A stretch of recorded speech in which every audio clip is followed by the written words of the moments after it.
So it's about being prepared. It's, again, doing research to fully understand your client, where they are now.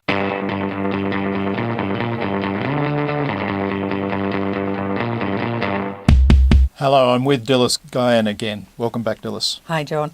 Hey, we had a great discussion about how important it is to plan and build a strategy, and the case study you talked about was about how to build a plan to attract, right? And I thought they were great.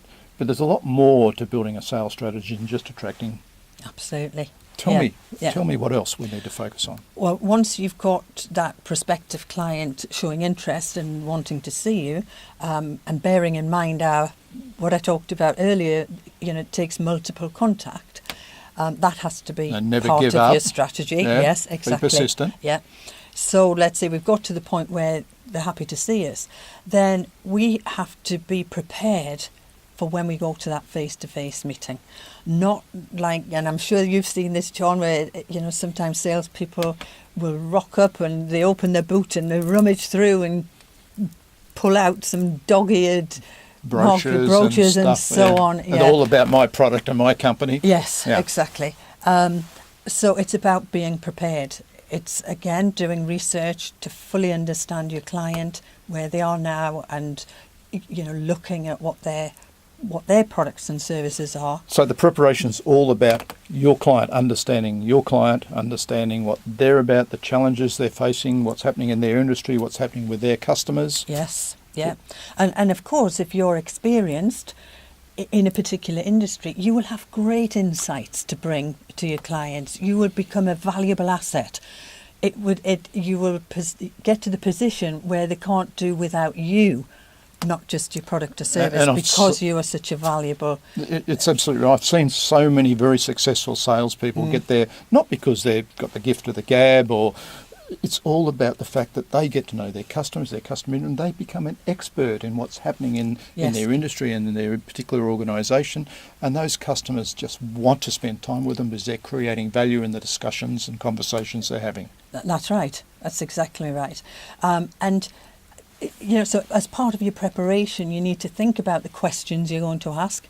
After all of these years, I've been in sales for over 30 years, and I still prepare my questions. I just talked to Wayne Berry recently. He was saying he still tells everybody to have a script when they're going to make a phone call with somebody.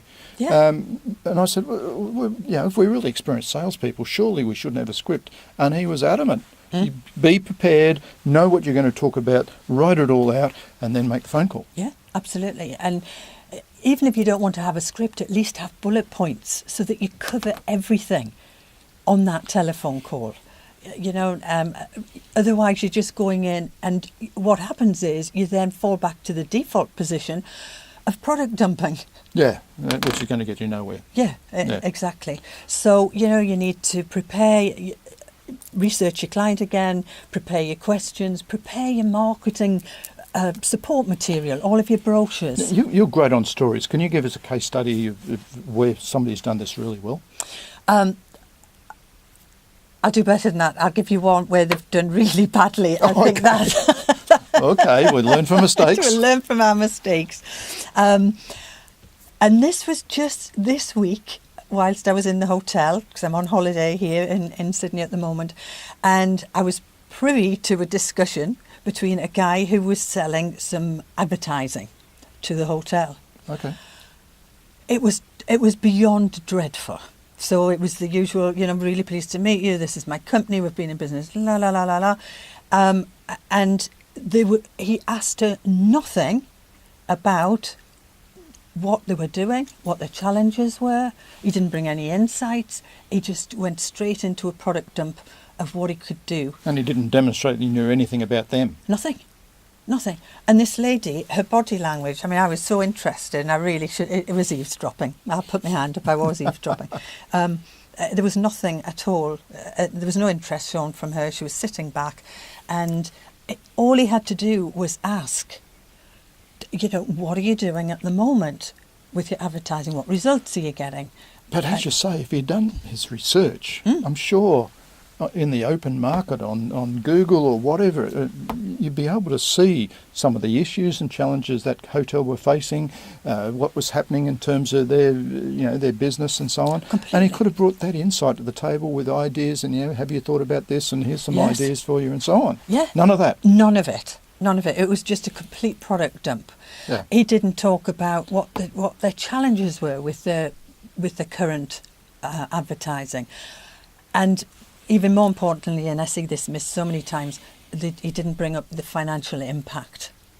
Okay. And that ripple effect across the business. So that example really shows all the mistakes you talked about. Yeah. The fact that he didn't plan was one big thing, didn't do the research, but he also talked about me, my product, and my company. Yes. And as you said, customer with folded arms. Hey, some great messages there. What's the bottom line message you want to get across to the audience? It's to be customer focused and understand the benefits that you bring your client by taking them to the position where they want to buy from you and where they're going to benefit from buying from you.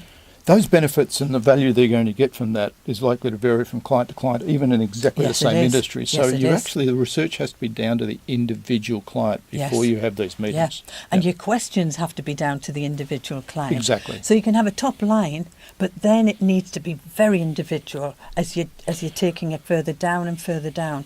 To really through get that to sales the process. Yes, to get to the nub of the issue and that financial cost to them. Dylis, thank you very much. I love talking with you, and I look forward to the next time we have a chat. I think we got a lot of value. Okay, great. Thanks, John.